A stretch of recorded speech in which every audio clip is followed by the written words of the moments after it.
Analisis regresi merupakan metode statistika yang berguna untuk mengetahui pola hubungan dua atau lebih variabel. Analisis regresi berkaitan dengan studi hubungan antar variabel dengan tujuan untuk memperkirakan atau memprediksi nilai rata-rata variabel respon. Penulisan model regresi untuk N pengamatan data berpasangan dapat dinyatakan dalam persamaan berikut. Pendekatan yang digunakan untuk mengestimasi fungsi regresi yaitu dengan pendekatan parametrik dan non-parametrik. Dalam regresi parametrik, fungsi regresinya berkaitan dengan bentuk kurva regresi tertentu. Dalam regresi non-parametrik, fungsi regresinya tidak berkaitan dengan bentuk kurva tertentu. Regresi non-parametrik merupakan pola hubungan antara variabel prediktor dan variabel respon yang tidak diketahui bentuk kurvanya. Regresi non-parametrik merupakan pendugaan model yang memiliki fleksibilitas yang tinggi karena dapat mengikuti pola data yang dapat berubah-ubah. Pendekatan regresi non-parametrik memiliki fleksibilitas yang tinggi karena data diharapkan mencari sendiri bentuk penduga kurva regresinya tanpa dipengaruhi oleh faktor subjektivitas peneliti. Selain itu, kurva regresi non-parametrik hanya diasumsikan smooth, artinya termuat di dalam suatu ruang fungsi tertentu. Pendekatan regresi non-parametrik yang sering digunakan, salah satunya adalah truncated spline. Di dalam truncated spline terdapat derajat polinomial. Derajat polinomial pada truncated spline berguna untuk pendekatan dalam menentukan model dari regresi non-parametrik. Spline merupakan model regresi di mana model menyesuaikan diri terhadap karakteristik data. Kemampuan spline inilah yang memberinya keunggulan dalam mengatasi pola data yang menunjukkan naik atau turun yang tajam. Selain itu, kurva yang dihasilkan relatif lebih mulus. Spline memiliki beberapa tipe estimator, di antaranya adalah truncated spline. Dalam truncated spline, terdapat titik fokus dari estimator spline yang dinamakan titik knot. Biasanya, dalam estimator truncated spline terdapat beberapa titik knot yang dilambangkan K1, K2, hingga KK. Salah satu kelebihan dari truncated spline adalah dapat digunakan pada data yang mengalami perubahan perilaku pada interval tertentu. Dalam regresi parametrik, fungsi regresinya berkaitan dengan bentuk kurva regresi tertentu. Berikut persamaan umumnya. Secara umum, fungsi f pada ruang spline dengan orde M dengan titik knot K dapat dirumuskan sebagaimana pada persamaan berikut. Dengan fungsi truncated berikut. Bila persamaan ini disubstitusikan ke persamaan regresi parametrik, akan menghasilkan persamaan regresi truncated spline berikut. Salah satu komponen yang penting dalam analisis jalur adalah pembuatan diagram jalur. Setelah mendapatkan model konseptual, selanjutnya dibentuk suatu diagram jalur dalam bentuk gambar untuk mempermudah dalam melihat hubungan kausalitas antar variabel. Terdapat dua variabel yang berkaitan dengan analisis jalur, yaitu variabel eksogen dan endogen. Variabel eksogen merupakan variabel yang tidak dipengaruhi oleh variabel lain, sedangkan variabel endogen merupakan variabel yang dapat memengaruhi dan atau dipengaruhi variabel lain. Berdasarkan gambar berikut dapat dilihat bahwa diagram jalur menggambarkan sebab akibat dari 4 variabel. Variabel X merupakan variabel eksogen, variabel Y1 dan Y2 merupakan variabel endogen. Variabel Y2 merupakan variabel endogen murni, sedangkan variabel Y1 merupakan variabel endogen intervening. Pendugaan fungsi regresi non-parametrik truncated spline. Secara umum, fungsi regresi non-parametrik dengan truncated spline dituliskan sebagai kombinasi polinomial dan fungsi potong, knot. Untuk satu variabel X, penduga fungsi regresinya adalah sebagai berikut, di mana estimator F merupakan inverse dari estimator F1 hingga F4. Selanjutnya dilakukan penyederhanaan persamaan fungsi tadi ke bentuk berikut dengan matriks berikut, di mana K merupakan titik-titik knot. Titik knot merupakan titik bersama yang menunjukkan perubahan pola data atau perilaku fungsi. Untuk memperoleh model regresi spline terbaik, maka titik not optimal yang didapatkan harus sesuai dengan data. Salah satu metode yang digunakan untuk mendapatkan titik not yang optimal adalah metode Generalized Cross Validation atau GCV.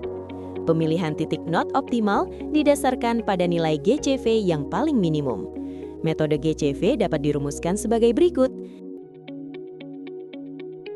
Koefisien determinasi merupakan ukuran statistik yang berguna untuk mengetahui seberapa besar proporsi variasi variabel respon yang mampu dijelaskan oleh variabel prediktor dalam satu model regresi.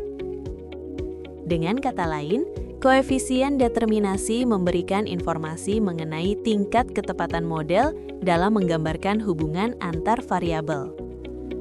Berikut merupakan rumus untuk menentukan koefisien determinasi. Penelitian difokuskan pada studi kasus inflasi di Indonesia. Dalam penelitian ini, berikut merupakan data, sumber data, serta variabel-variabel yang digunakan. Adapun langkah analisis dapat dilihat pada diagram penelitian berikut. Tahapan analisis dilakukan menggunakan perangkat lunak statistik dengan pendekatan analisis jalur truncated spline. Proses ini dimulai dari pemodelan hubungan antar variabel, dilanjutkan dengan penentuan titik not, hingga evaluasi model terbaik berdasarkan kriteria Generalized Cross Validation.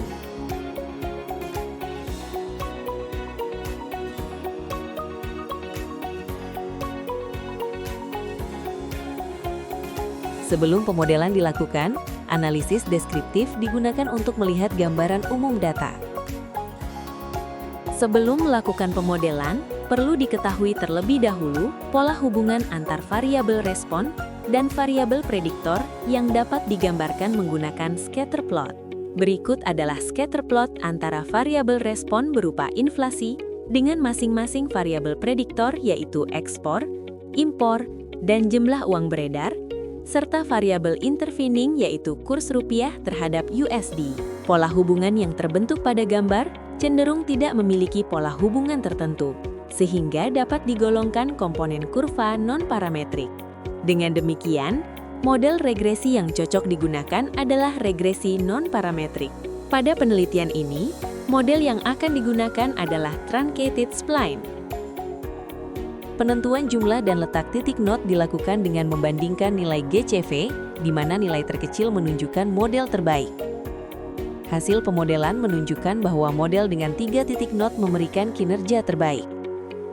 Model ini mampu menjelaskan variasi inflasi di Indonesia sebesar 88,5% yang ditunjukkan oleh nilai koefisien determinasi. Jika impor dan jumlah uang beredar dianggap konstan, maka pengaruh ekspor terhadap kurs rupiah adalah sebagai berikut.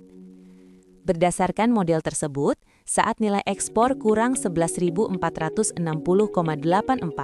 dalam keadaan naik satu satuan, akan mengakibatkan penurunan nilai kurs rupiah sebesar 0,22181 satuan. Jika nilai ekspor berada pada interval 11.460,84 hingga 11.796,92 dalam keadaan naik satu satuan, maka akan mengakibatkan penurunan kurs rupiah sebesar 1,7820 satuan. Jika nilai ekspor berada pada interval 11.796,92 hingga 13.141,23 dalam keadaan naik satu satuan, maka akan mengakibatkan kenaikan kurs rupiah sebesar 0,4056 satuan. Saat nilai ekspor melebihi 13.141,23 dalam keadaan naik satu satuan, maka akan mengakibatkan penurunan kurs rupiah sebesar 3,1255 satuan. Jika ekspor dan jumlah uang beredar dianggap konstan, maka pengaruh impor terhadap kurs rupiah adalah sebagai berikut. Berdasarkan model tersebut, saat nilai impor kurang 9.229,677 dalam keadaan naik satu satuan, akan mengakibatkan penurunan nilai kurs rupiah sebesar 1,8207 satuan. Jika nilai impor berada pada interval 9.229,677 hingga 9.493,369 dalam keadaan naik satu satuan, maka akan mengakibatkan penurunan kurs rupiah sebesar 2,2455 satuan. Jika nilai impor berada pada interval 9.493,369 hingga 10.548,14 dalam keadaan naik 1 satuan, maka akan mengakibatkan penurunan kurs rupiah sebesar 2,1780 satuan. Saat nilai impor melebihi 10.548,14 dalam keadaan naik 1 satuan, maka akan mengakibatkan penurunan kurs rupiah sebesar 0,0701 satuan. Jika ekspor dan impor dianggap konstan, maka pengaruh jumlah uang beredar terhadap kurs rupiah adalah sebagai berikut. Berdasarkan model di atas, saat nilai jumlah uang beredar kurang 6.215.067 dalam keadaan naik 1 satuan, akan mengakibatkan kenaikan nilai kurs rupiah sebesar 0,00514 satuan. Jika nilai jumlah uang beredar berada pada interval 6.215.067 hingga 6.271.206 dalam keadaan naik 1 satuan, maka akan mengakibatkan kenaikan kurs rupiah sebesar 0,15707 satuan. Jika nilai jumlah uang beredar berada pada interval 6.271.206 hingga 6.495.760 dalam keadaan naik 1 satuan, maka akan mengakibatkan penurunan kurs rupiah sebesar 0,04212 satuan. Saat nilai jumlah uang beredar melebihi 6.495.760 dalam keadaan naik 1 satuan, maka akan mengakibatkan kenaikan kurs rupiah sebesar 0,00090 satuan. Jika impor dan jumlah uang beredar dianggap konstan, maka pengaruh ekspor terhadap inflasi adalah sebagai berikut. Berdasarkan model, saat nilai ekspor kurang 25.912,23 dalam keadaan naik 1 satuan, akan mengakibatkan kenaikan nilai inflasi sebesar 0,00001114,9 satuan. Jika nilai ekspor berada pada interval 25.912,23 hingga 26.584,38 dalam keadaan naik 1 satuan, maka akan mengakibatkan kenaikan inflasi sebesar 0,00011439 satuan. Jika nilai ekspor berada pada interval 26.584,38 hingga 26.920,46 dalam keadaan naik 1 satuan, maka akan mengakibatkan kenaikan inflasi sebesar 0,000756 satuan. Saat nilai ekspor melebihi 26.920,46 dalam keadaan naik 1 satuan, maka akan mengakibatkan penurunan inflasi sebesar 0,000756 satuan. Jika ekspor dan jumlah uang beredar dianggap konstan, maka pengaruh impor terhadap inflasi adalah sebagai berikut. Berdasarkan model di atas, saat nilai impor kurang 20.568,45 dalam keadaan naik 1 satuan, akan mengakibatkan kenaikan nilai inflasi sebesar 0,000172,5 satuan. Jika nilai impor berada pada interval 20.568,45 hingga 21.095,83 dalam keadaan naik 1 satuan, maka akan mengakibatkan kenaikan inflasi sebesar 0,0003175,8 satuan. Jika nilai impor berada pada interval 21.095,83 hingga 21.359,52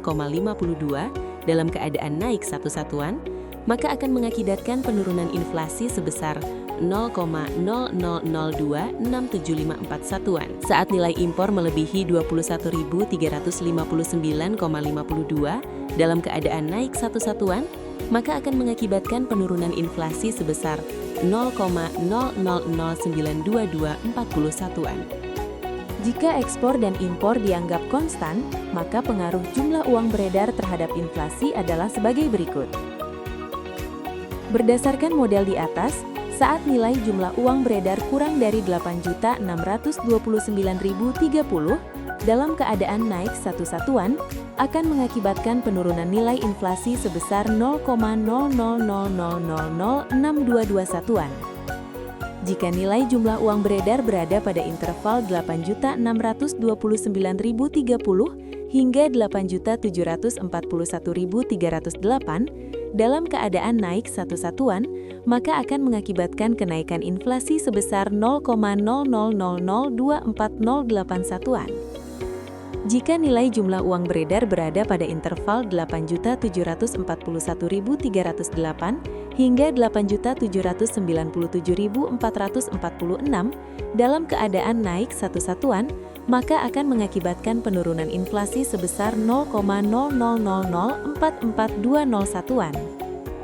Saat nilai jumlah uang beredar melebihi 8.797.446 dalam keadaan naik satu satuan, maka akan mengakibatkan kenaikan inflasi sebesar 0,00018631-an.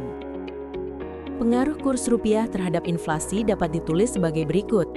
Mengacu pada model di atas, saat nilai kurs rupiah kurang 16.054,88 dan mengalami peningkatan sebesar satu satuan, maka nilai inflasi akan menurun sebesar 0,00012071-an.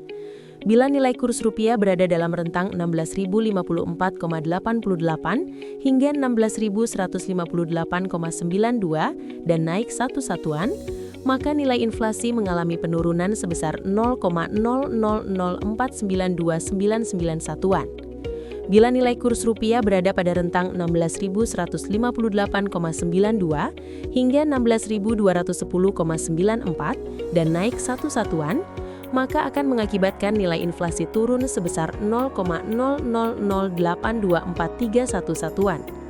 Terakhir, saat nilai kurs rupiah melebihi 16.210,94 dan naik satu satuan, maka akan mengakibatkan nilai inflasi turun sebesar 0,00106877-an. Berdasarkan hasil penelitian, analisis jalur Truncaire-Catzplain terbukti efektif dalam memodelkan faktor-faktor yang memengaruhi inflasi di Indonesia. Model terbaik diperoleh dengan 3 titik not pada setiap variabel dengan kemampuan penjelasan yang tinggi. Temuan ini diharapkan dapat menjadi referensi dalam memahami dinamika inflasi serta pengambilan kebijakan ekonomi di Indonesia.